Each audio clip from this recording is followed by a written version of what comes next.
Are you moving to Spain with kids or wondering if the private education here is worth the cost? In today's video, we're unlocking the world of private schools in Spain in 2025. Types, prices, pros and cons, and how they can be compared to public or semi-private schools in our country. Let's get started. The first question is, who can enroll into a private school? And the answer is quite simple. Literally, every single child can enroll into a private school. Everyone can apply, whether it's a Spanish citizen, a non-resident person from any country that is outside of European Union or Schengen zone, people from US, from Canada, from Australia, from Spanish-speaking countries like South America, South Africa, even China, Japan, India, whichever Eastern countries, European countries, whatever you're coming from, you will be able to apply and enroll your kids into a private school.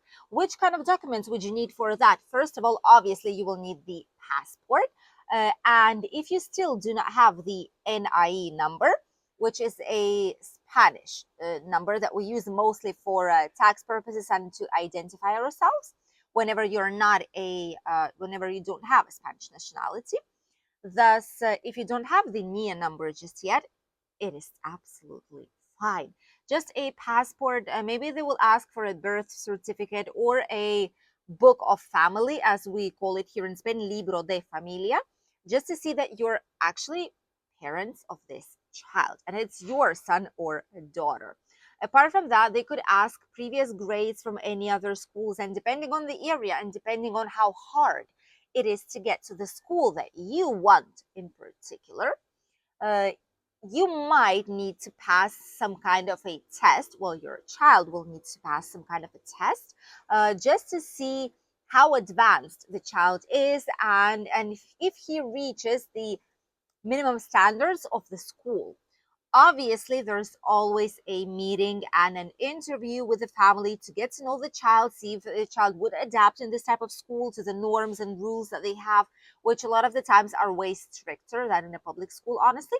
Thus, get to know the parents, hear a little bit about the story. What are your plans in Spain if you're staying for a long time? If not, just to get to know the family. This is always a must. And a test afterwards can or cannot be the case. Usually it is the case, especially in the places where it is quite hard to get inside. A lot of the times also in any kind of schools, both public, it's a must. Private, it is a good sign to have it.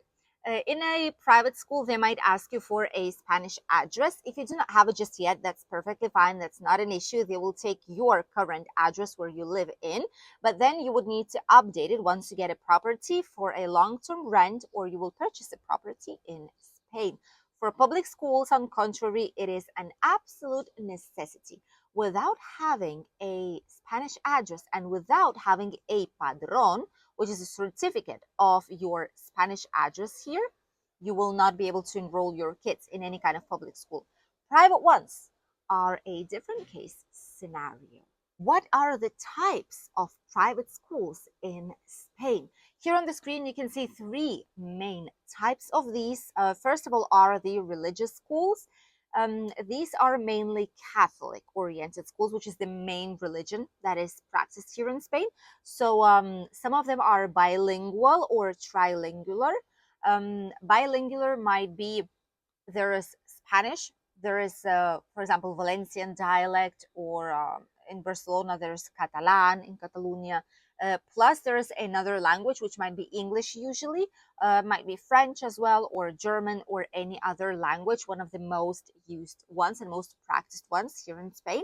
That probably will be the case. The second type are the typical traditional schools, or those who offer an alternative style of education, such as Montessori might be, or a Waldorf, which have a different approach to what the schools should be looking like and how they should teach the children, or just the classic private schools. And the third ones are the international schools, which is one of the most popular ones. These can have a 100% British curriculum. These can have a US oriented curriculum, or in general, like an international school. And these are the most popular ones.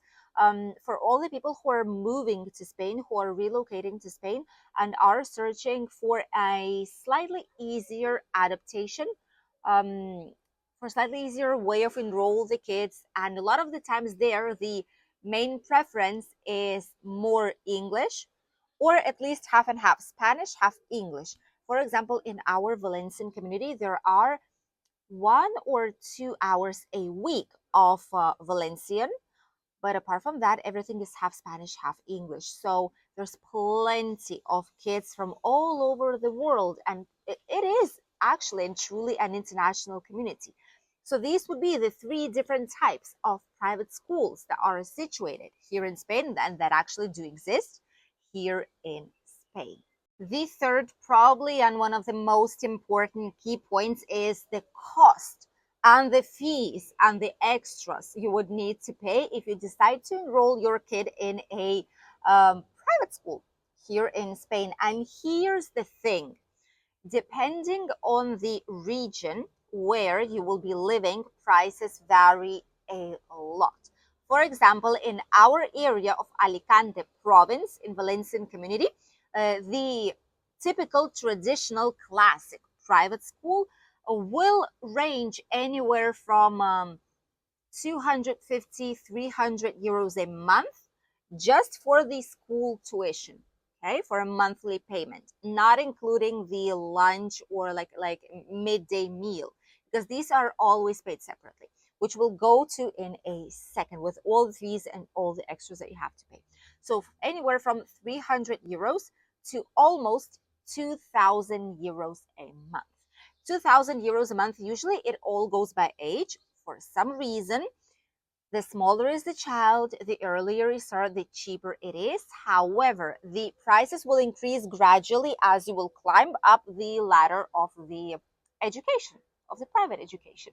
And once you finish like 6 years of primary and you go to the secondary education and bachillerato, which are the two last years before you go to university, and you have to examine, these are the most expensive years. So there, yes, it could range anywhere from 1,000 or 800 euros up till 2,000, especially in some of the biggest cities and one of the most expensive ones, such as Madrid or Barcelona. There it is an authentic luxury. And don't get me wrong, in our region, in Alicante as well, and in Valencian community, this is also a luxury to be able to bring your kids to a private schools. Not all people can do that. And it is also quite true, honestly, that standard schools, or just like a typical private school that has a standard type of education, is cheaper than a Montessori, Waldorf, or like alternative ways of education, or cheaper than the international school. For some reason, these probably offer some more services, and they do offer internships and Erasmus programs even in school.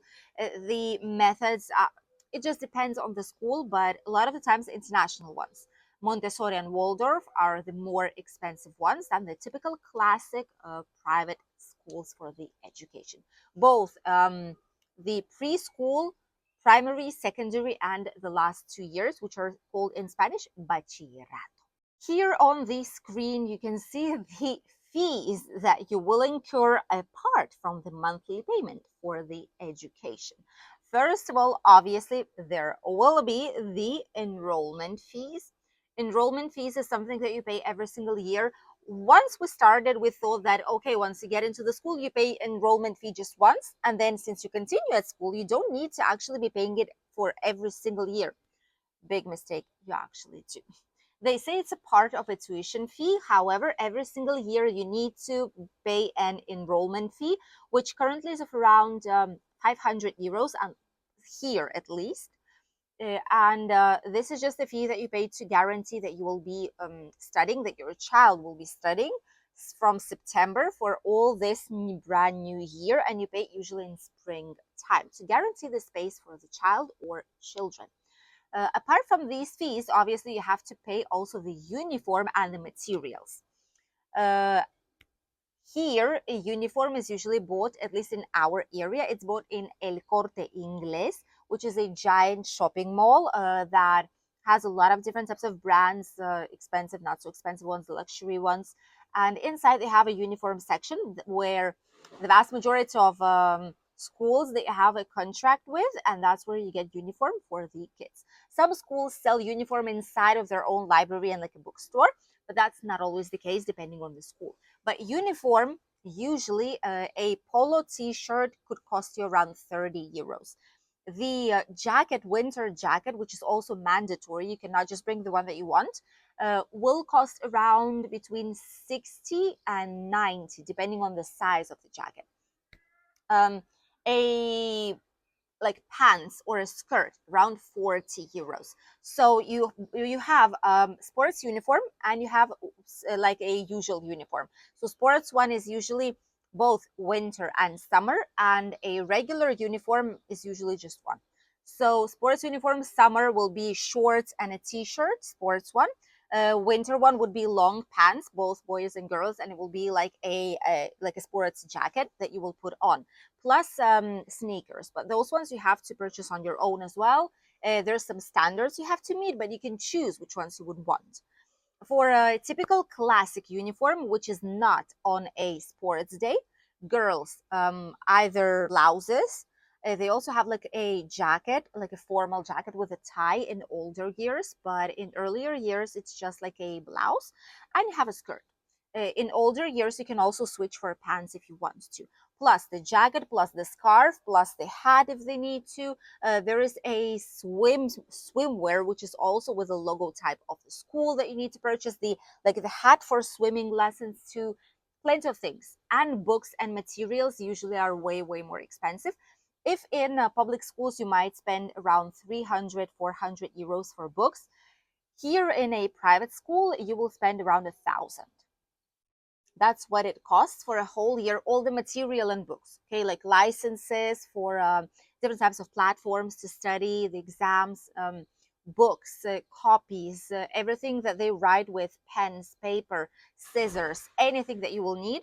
All this is provided inside. And also starting from the end of primary education, they might get tablets like iPads for themselves from school, which is when you need to pay for additional service such as the insurance and the renting out of the device.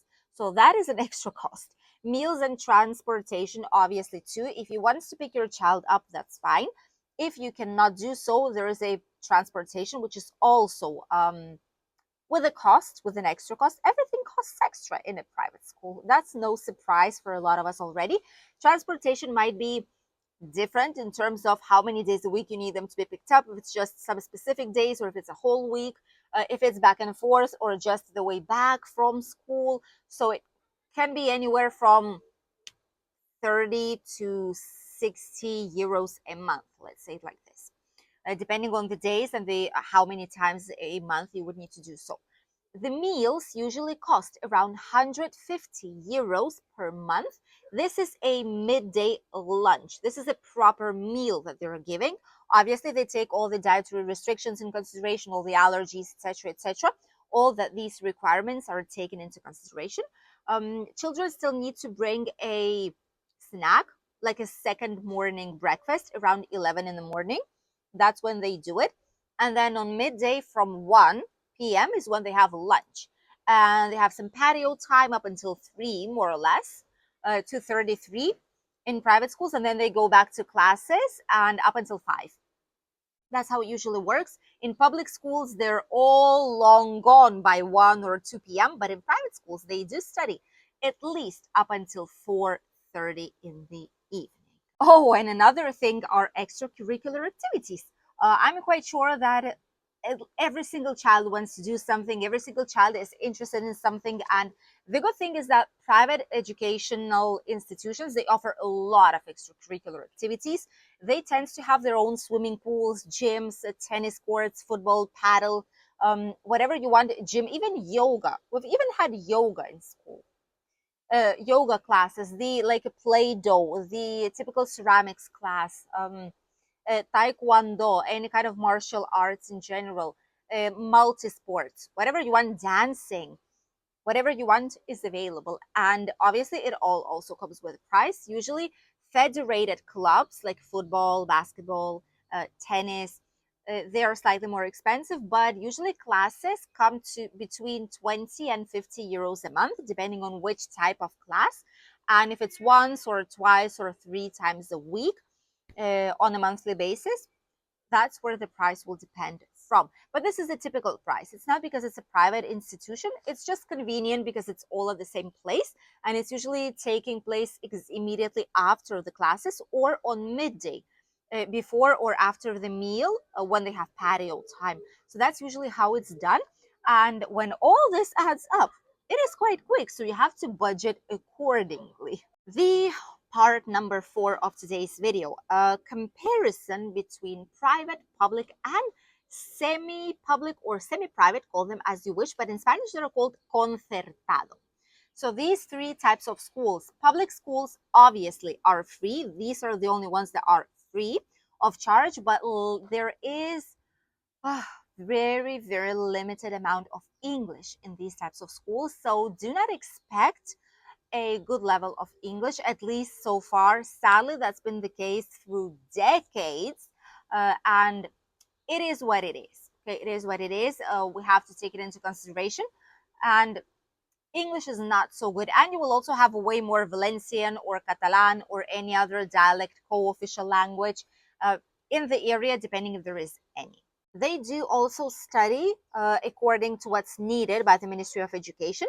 However, they study only up until 1 or 2 to 30 maximum, and then they just don't come back anymore. Whilst private educations and concertado usually tend to study up until later hours, 4:30 or 5. But if you want to combine it obviously with work schedule, then 4:35 is the optimal choice that you might have. And obviously public educations a lot of the times do not have all the things to offer children that private educational centers luckily do have. That is the reality. Here it's way more digitalized. There is artificial intelligence, there is iPads, there's digital boards, there is so many possibilities inside of the school. There is a psychologist, there is a nurse or a doctor inside, there's football fields, there is a heated swimming pool, there's so many activities inside, so many programs, projects, interesting people coming to children. It's just a different world, sadly, from what the public schools actually offer children here in Spain. I'm not saying that it's all bad, but in a lot of areas, these are not good, sadly. Hopefully, it will change in the future. The concertado or semi-private, semi-public schools, I want to call them, are not free. You're paying a fee, but it's slightly less than the one that you would pay in a private school. For example, a private school might be 500, let's say, and just a number, 500, while the concertado or semi-private would be around 150. That is the difference. Okay, but these schools are really hard to get into, and there's queues of wait lists. You need to live nearby. There have to be like so many things so that you would be accepted in these types of schools. Public and semi-private. Public ones, you cannot choose which one you want to go. The Ministry of Education will assign you one according to your preference, but you cannot choose as it is 100%. Concertado, also more or less, there's only a few of them in each town, so there's a wait list as well, so it's very difficult to get inside. And private ones, you can choose which one you want to go, obviously, but it is a way more expensive, almost luxury education, I would say. And then obviously private schools, they offer more resources, more possibilities for the kids, different types of learning programs. They adapt to the child and his needs, but it comes with quite a high cost. Long story short, basically your choice would depend on your long-term plans in Spain, on your child's needs especially, and on the budget that you plan on spending on the education here in our country. Let's continue with the next step, which is benefits for those who are coming to Spain to live, who are relocating to Spain, who do not know how to speak Spanish or do not have the highest level of Spanish, let's say, what are the benefits of coming to and enrolling their kids into a private school? Have all of them here on the screen.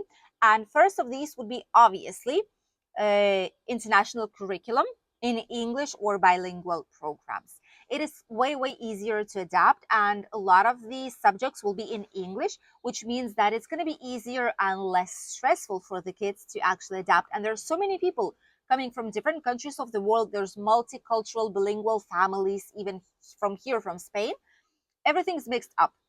Thus, it is not something strange or new to see a child from other country.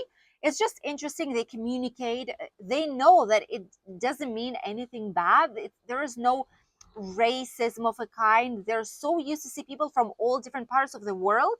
They celebrate international culture days. They get to know about different cultures. So for them, it's normal, which is a very, very big plus of the private school. The second one would be an easier transition for children coming from other systems, because it is slightly similar. It's adapted to the education worldwide, more or less. Obviously, it comes with the program that is stipulated by the Ministry of Education, but being so international, having classes in English, so many international people and children inside, and teachers too, it's just easier. That's what it is. That's all what it is. Higher flexibility in enrollment dates. Whenever you're coming to an obligatory education in Spain, you could still enroll in a public school, but they will put you where places are, so you cannot choose once again. In private educational centers, you can actually come whenever you want in a year. If there's any free space, they will enroll you in directly. You just have to pay the reservation fee, and then start paying the tuition, get the uniform, the books, and everything will be prepared for you. You don't even need to buy the books yourself. They will get it for you, and they will give it to your kids on the first day of school. That's how it works. They'll just charge you the amount from your bank account or your card. That's it. You don't even need to move a finger, except from uniform. That you do actually need to purchase. Check it out and pay for it, obviously, but it's not something the school actually does, unless they have a shop of uniform inside of the school itself. And the last point will be probably stronger extracurricular programs and facilities. There's, as we mentioned, gym, swimming pool, heated one. There's several tennis courts. There might be a gym that is also allowed to use of parents and family members. There's a nurse, there's a doctor, there's a psychologist, there's a quality worker, there's a library, there is a cafeteria. There's so many spaces for them to work, international, like digitalized rooms, computers, iPads, so many projects. There's even ecological garden. Some of them have several areas to play, even like to do sports outside, like a gym outside. Calisthenia points, like when you do sports on these like metal bars, etc., or like the ones you see on the beach. These ones, there's plenty of things in these schools, which is a huge plus for a lot of families. And now let's continue with the final tips. Obviously, needless to say that the school has to be recognized by the Spanish Ministry of Education, the ones where you will enroll to, but here it's not the case. You will not find any kind of school that is not officially enrolled. This is a crime. They could go to jail, and the penalty is so high that no one in their sane mind would be enrolling kids, it would be accepting kids in the institution that is not official. That's not happening in Spain. That does not happen. Some people do ask it online. We know about it, but it's just not the case. All the institutions, especially international schools and private institutions, they're all fully recognized and able to operate fully as institutions to give education, at least the obligatory education, here in Spain to all the kids from 3 years old up until 18, which is when they finish school and go to university. So that is something you might check, but in practice, it is always the case. Check out the region, compare the schools, call them, ask for information, get maybe an interview, check out the prices, the timetable, which kind of families or from which regions there are, if they somehow allow the children to discover more cultures if they do some specific events. How do they help in case there are specific needs for the child? If there is a nurse, if there's anything else, if they're covered by, if they have like any kind of agreement with a private hospital in case something happens to bring children there, which is a lot of the times the case. They have a specific insurance that works with private hospitals. So if something happens with a child and you cannot assist, they will bring him with the ambulance to the hospital and stay there with the child until you arrive. So there's plenty of pros for these types of schools. The only con, the only negative point would be the price, honestly. This is the only thing that is stopping so many people to enroll their kids into a private institution here. If not for the price, everything would be private, because these places are incredible, and by paying so high fees you can actually demand more. It sounds not right, but the thing is that, for example, in case of bullying, a public institution, any kind of school, they usually do not recognize that there is a bullying in place. Public institutions tend to say, oh, they're just kids, oh, that's nothing, oh, they're just learning how to communicate. They just drop it down even if a problem persists. And a lot of the times the child that has been bullied has to leave the school, not the bully itself, which is not correct at all. But in private institutions, everything is so strict that if something like this happens, usually the issue will be for the one who was a bully, not the one who had issues with him. And a lot of the time, since you pay, you could go directly to the head manager, to the owner of the school. There's plenty of things you can do to actually resolve any kind of issue. And sadly, that's the case. You pay for it, you can demand any kind of solution that you want. You can demand better adaptation for your child if it has special needs of different kinds, special diet, special learning process, whatever you need, you can demand it, which is not the case in a public institution. Which is why, as well, many people choose private ones, especially if they need some extra attention, because that's when they know they will absolutely get it. This is how private schools work here in Spain. And by the way, they start exactly the same schedule as public ones. Here in Valencian community, it's from the second week of September between 7th and 9th. And it finishes right now, since we're in June, finishes right now between 21st 20th, it's going to be Friday, so 20th this year. Sometimes it's 20th, 21st, 19th, depends on the year, but that's when the school year actually finishes.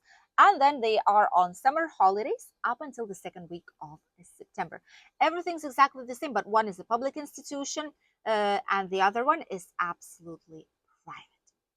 Thank you for accompanying us in today's informative video where we try to unlock the private schools in Spain.